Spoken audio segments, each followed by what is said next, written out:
Tonight, public servants hoping the government won't turn into a Grinch around the holidays as many start to get word layoff notices are on the way.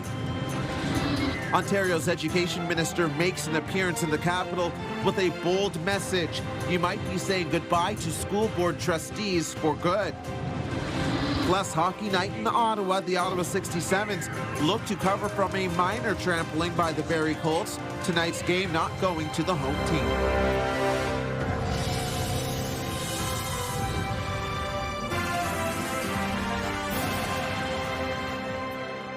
Good evening. A cloud of worry hangs over the capital tonight as hundreds of federal workers start to learn they may be one of the public servants affected by upcoming job cuts. Heads-up notices are being issued, and as CTV's Josh Morano explains, many aren't confident that attrition will be enough to spare the majority. Several federal departments have now begun notifying staff that they may be impacted by upcoming job reductions as the government takes the next steps in the comprehensive expenditure review. More than 200 PSAC members have received notices this week that they may lose their job. So this is not great news, especially given around this time of year with the holidays. These cuts are coming, and they're coming fast. They're going to start at the start of the next fiscal year, which is April.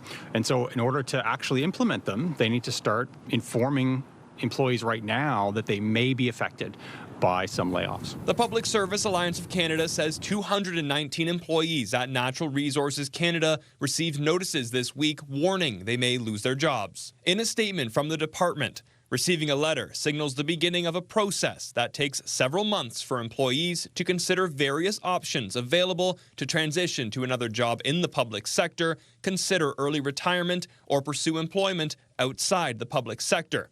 In the end, Natural Resources Canada would anticipate that only a small number of those who receive letters would leave involuntarily. It's going to severely weaken Canada's ability to manage the energy and natural resource responsibly. The 2025 federal budget said the government will cut another 28,000 federal public service jobs by 2029. They may well succeed in doing it through retirements alone. There's also a natural churn of people finding jobs in other places. But once you've exhausted those possibilities, then you're going to turn to layoffs as the means to get to the numbers that you're targeting. PSAC says notices were also issued to 109 members at the Public Service Commission of Canada, 92 members at Crown Indigenous Relations and Northern Affairs Canada, and 74 members at the Department of Finance. This comes as 68,000 public servants received early retirement notices earlier this week. Departments that are relatively younger, it's going to be harder for retirements to cover it, and so you're more likely to end up with actual layoffs where people are losing employment in that department, and then they're going to have to hustle to try to find another job in the public sector. Josh Morano, CTV News. As this is about to play out, we're also learning Ottawa's economy lost another 6,700 jobs in November. New information from Statistics Canada shows Ottawa's unemployment rate dropped from 7.4% in October to 7.3% in November. One of the reasons for the drop in the unemployment rate was fewer people in the labor force. Across Canada, though, the economy added 54,000 jobs last month, pushing the unemployment rate to its lowest level in almost a year and a half. We have extended coverage of the capital's labor situation. Just keep checking our website, ctvnewsottawa.ca, for the very latest. Here's a live look through our Centennial Glass Sky Cam. It is -8 out there right now. If you factor in the wind chill, it's feeling more like -13. And as we have our first look at the forecast, this is what you can expect. A chance of flurries starting after midnight, snow on Saturday, and more flurries on Sunday. So fresh powder for those ski hills that are opening in our region. Next 24 hours looking like this around 7 in the morning. If you plan on being out and about, make sure that you top up on your windshield washer fluid. We know it gets a little dicey behind the wheel once you have those flurries, and the wipers need to keep going. -5 to kick things off. A fairly mild day, relatively speaking, based off of what we've seen. 0 degrees for the daytime high. In other news, Ottawa police say a driver spotted stumbling out of their vehicle at a gas station is now facing impaired driving charges. We're told officers responded to a call from a concerned member of the public at about 10:30 Tuesday night. Police say the driver purchased a case of beer, got back into their vehicle, and drove away after the person witnessed them stumble. Officers located the vehicle, and police say the driver registered 3 times the legal limit of alcohol. In the meantime, Ottawa Police and the OPP will continue to operate festive ride campaigns this weekend, making sure the roads are safe this holiday season. A 23-year-old man is facing charges in connection to an investigation into child sexual abuse and exploitation material offenses here in Ottawa. Police say officers were alerted in November to a report of a minor being exploited by a man located in the capital on Thursday. The suspect was charged with making, selling, and possession of child sex abuse and exploitation material. Also among the charges, child luring and extortion. Police say the suspect used several online usernames seen here on the screen. Anyone with more information is asked to contact Ottawa Police immediately. Ontario's Education Minister announced major funding for 2 new Ottawa high schools today, but he also delivered a blunt message. Ottawa's Public School Board trustees aren't coming back anytime soon. CTV's Tyler Fleming has more. It has been a frustrating 6 months for parents like Kate Dudley Logue since the province removed the Ottawa-Carleton District School Board trustees. 100%. Families are losing their voice. And on Friday, Education Minister Paul Calandra made it clear there's no return in sight. The English public trustees have no constitutional or charter guarantees. So I could strike a pen tomorrow and rid myself of all of them in one fell swoop if I wanted to. Calandra in town on Friday to announce funding for new high schools in Orleans and Barrhaven and an expansion of a West Ottawa elementary school, also hinting the government could take direct control of school boards in the future. There is nothing so far that leads me to believe that that has changed my mind anyway, that a $43 billion Ministry of Education budget should be delivered by trustees. You get to really know people. While the province pushes a centralized system for parent concerns, critics insist the real issue is chronic underfunding and lack of support for students. Class sizes have grown, special education's been starved, and we have a mental health crisis in our schools that just isn't being addressed. It's being ignored. And so the government just wants to point their finger of blame at somebody else. We're not talking about those problems. We're talking about how awful our trustees are and how they're not doing the job, but they've been the ones who've been speaking up about the underfunding. The province has removed trustees at 6 boards. More details around school governance is expected early next year. My daughter goes to this school, A situation Dudley Logue calls alarming. This is our democracy. We vote for these people, and they are there to be accountable to families, students, teachers. Tyler Fleming, CTV News. One of Ottawa's most beloved Christmas fundraising traditions happened this morning. CTV's Natalie Van Roy has more on marking 74 years of Christmas cheer.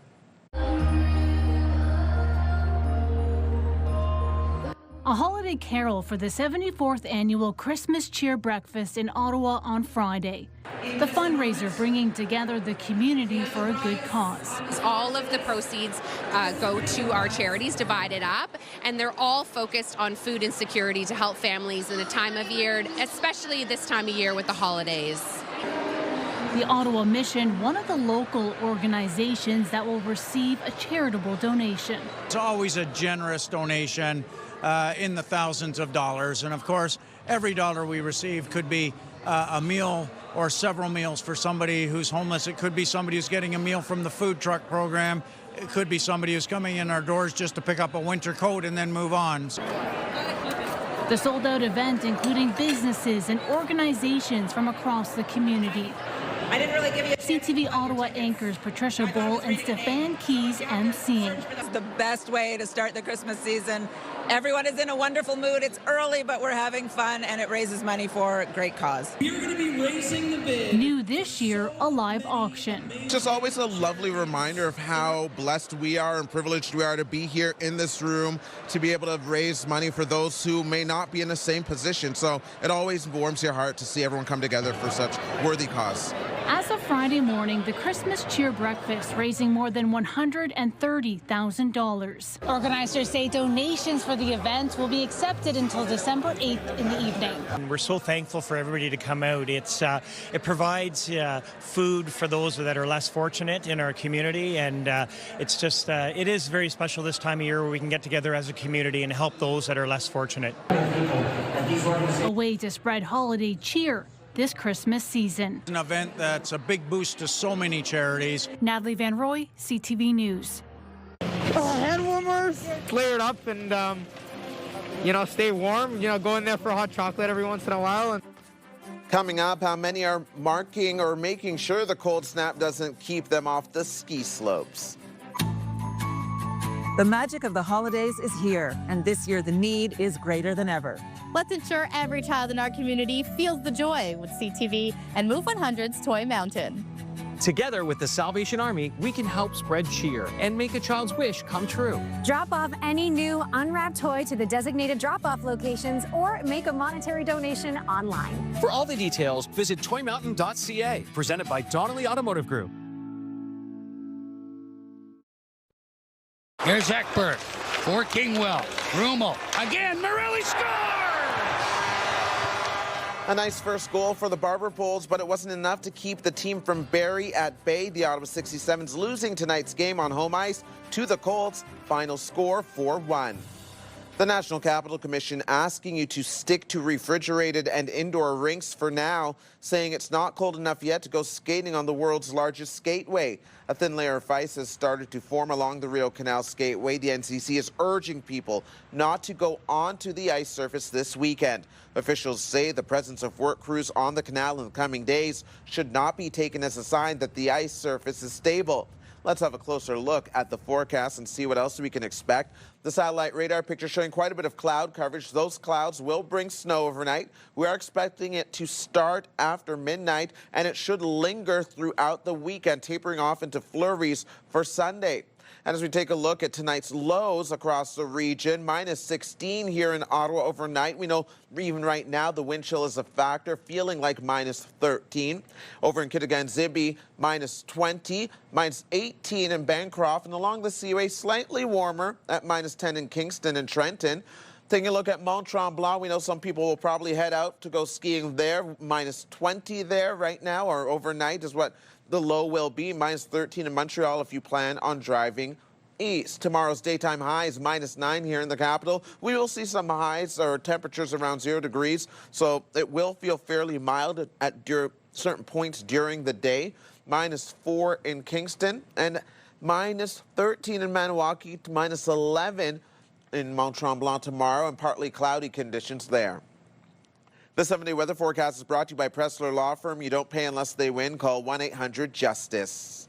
Taking a look at that 7-day forecast now, seeing tomorrow's daytime highs again. 1 degree for the high on Saturday. We'll probably see temperatures around the freezing mark. That -9 that you saw on the other board was for Sunday.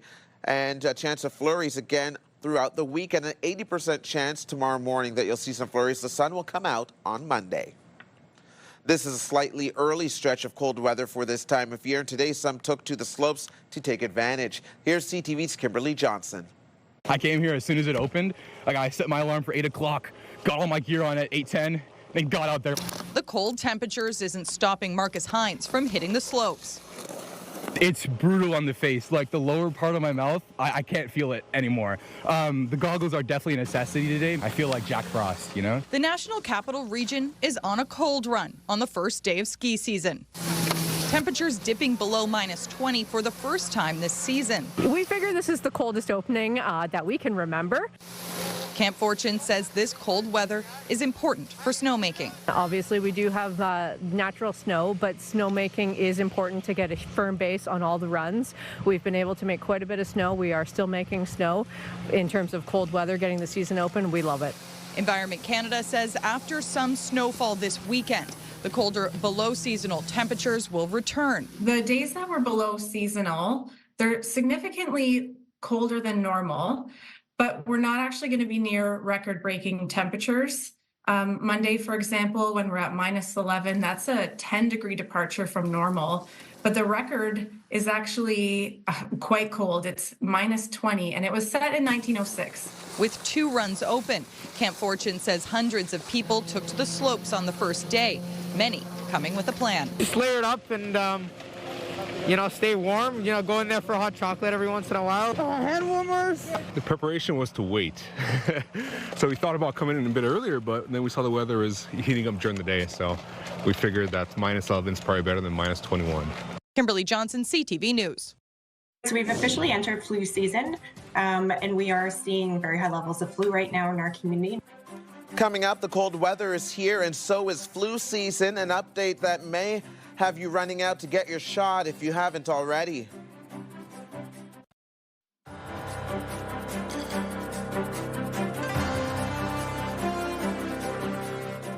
The eyes of the sports world were fixed on Washington today as the 2026 FIFA World Cup draw took place. And as CTV's Camille Wilson reports, a local youth soccer team is working to turn out the next members of Team Canada. Switzerland. Qatar. We are 6 months away from Canada hosting the FIFA World Cup, and excitement is building. To be honest, I think Canada has the strongest team out of most of them. For Isaac and his school soccer team, they anxiously waited for the highly anticipated 2026 World Cup draw.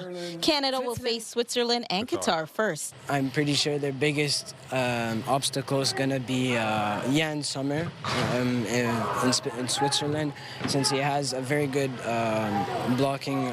blocking record. Canada's moving a really strong team right now. I like Jonathan David from Canada. He's a very good player, very good striker. I think Qatar might be an easy one, but then we might get stuck a bit with Switzerland. Canada, Mexico, and the United States will host the World Cup next June, with 48 countries from around the world competing.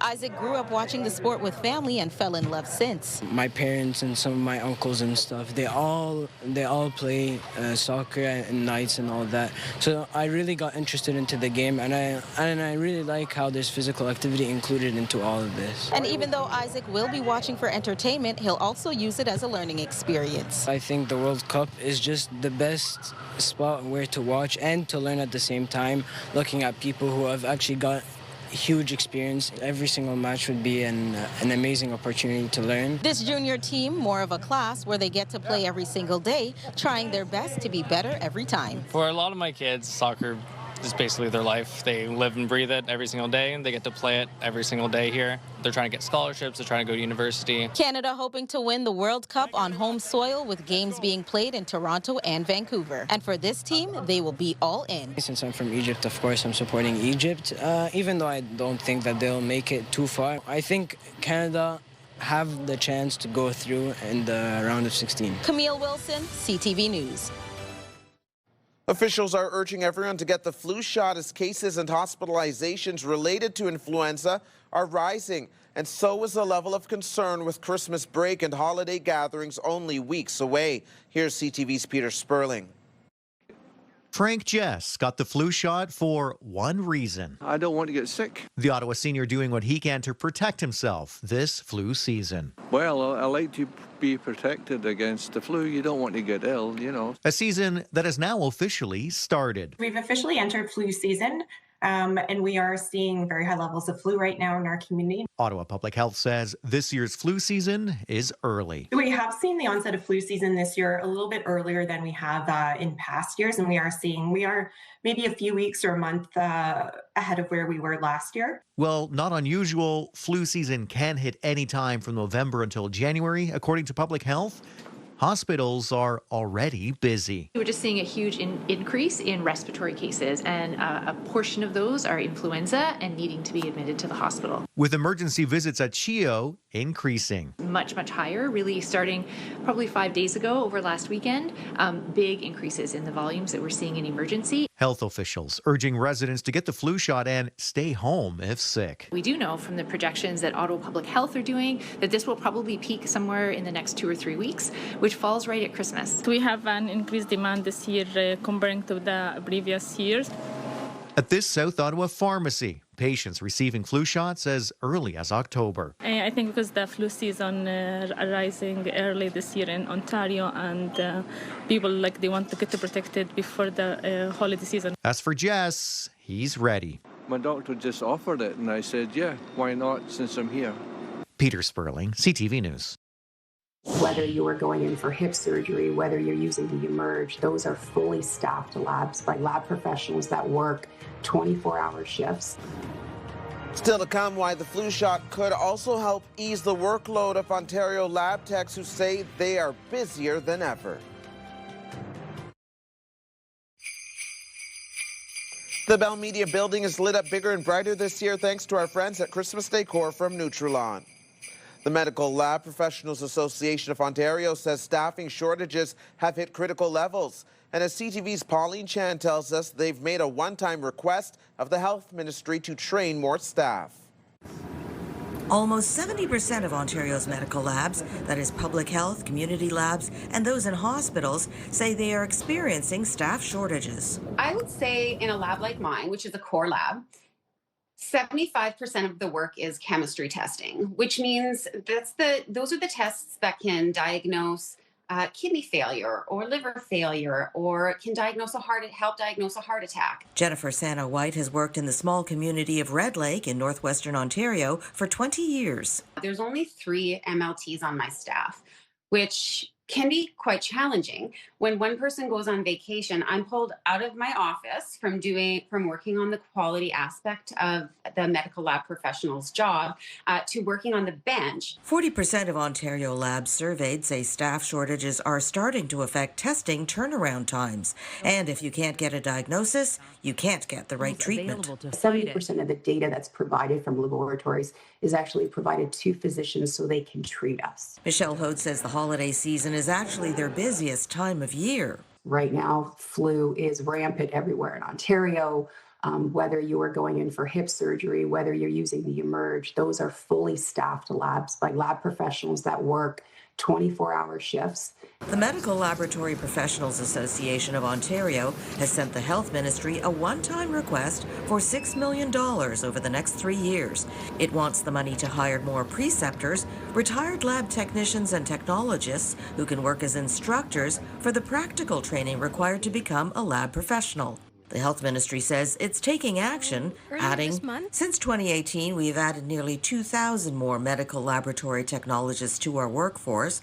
To build on this progress, last year we announced 700 new education seats for medical laboratory technologists and technicians. Hoad acknowledges that doctors and nurses are also experiencing burnout, but don't forget that there is an army of lab professionals hidden behind a door that you don't see, that are working very hard to get you the test results so you can get treated and get home to your family. Pauline Chan, CTV News.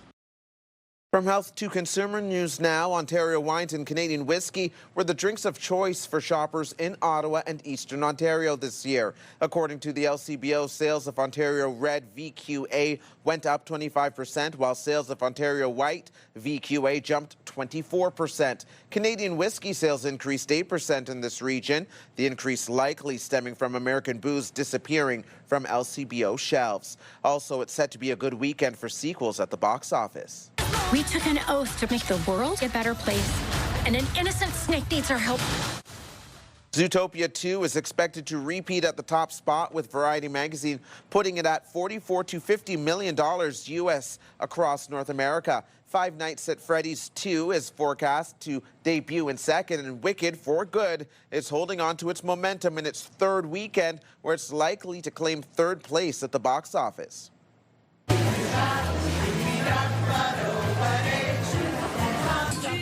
When we return, we hit the road for the Festival of Lights in Perth. Here's another live look through our Centennial Glass Sky Camp. Temperature right now, -8, feeling like -14 with those winds. And here's one last look at the forecast for tonight. -8 is the temperature you're expected to feel when you wake up in the morning. You could be waking up to flurries. We could be seeing a total snowfall of up to 4 centimeters tomorrow, but a daytime high of 1 degree. Sunday, -9. Flurries tapering off. Sunny skies on Monday. Watch out for those overnight lows. Finally, for us tonight, we take you to the Festival of Lights in Perth.